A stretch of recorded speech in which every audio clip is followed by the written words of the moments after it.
నమస్కారం. తెలంగాణలో తెల్ల రేషన్ కార్డుల గురించి మరో కొత్త అప్డేట్‌తో మీ ముందుకొచ్చాం.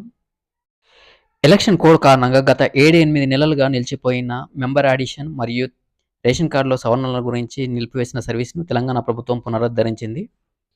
ఇది కేవలం ఆల్రెడీ రేషన్ కార్డ్ ఉండి, అందులో మెంబర్‌లను జాయిన్ చేయడానికి మరియు ఏదైనా సవరణలు ఉంటే చేసుకోవడానికి మాత్రమే పనికొస్తుంది.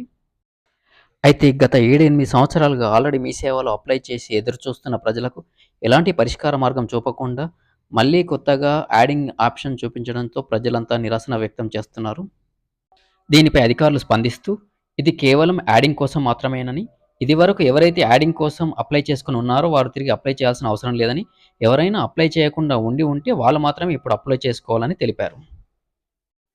అలాగే ఒకసారి ఒకరి పేరు యాడింగ్ చేసిన తర్వాత అది ఓకే కానీ, రిజెక్ట్ కానీ కాకుండా ఉండి పెండింగ్‌లో ఉంటే ఇంకొకరి పేరు యాడింగ్ చేసుకోవడానికి అవకాశం లేదని, గతంలో ఆల్రెడీ అప్లై చేసి మళ్ళీ తిరిగి అదే పేరును అప్లై చేసుకుందామన్నా ఇప్పుడు వారికి అవకాశం లేదని అధికారులు తెలిపారు. కొత్తగా తెల్ల రేషన్ కార్డుల గురించి ప్రభుత్వం నుంచి ఎలాంటి ఉత్తర్వులు అందలేదని, అలాంటి ఉత్తర్వులు అందిన తర్వాతనే సర్వీస్ ప్రారంభించడం జరుగుతుందని అధికారులు తెలిపారు.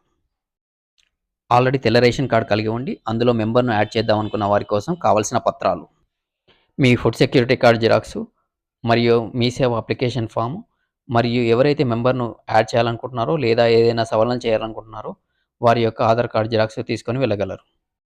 కొత్త రేషన్ కార్డుల గురించి మరియు కొత్త పెన్షన్ల గురించి మరింత సమాచారం ఎప్పటికప్పుడు తెలుసుకోవడానికి మన ఛానల్‌ని సబ్స్క్రైబ్ చేసుకొని ఉండండి. ధన్యవాదాలు.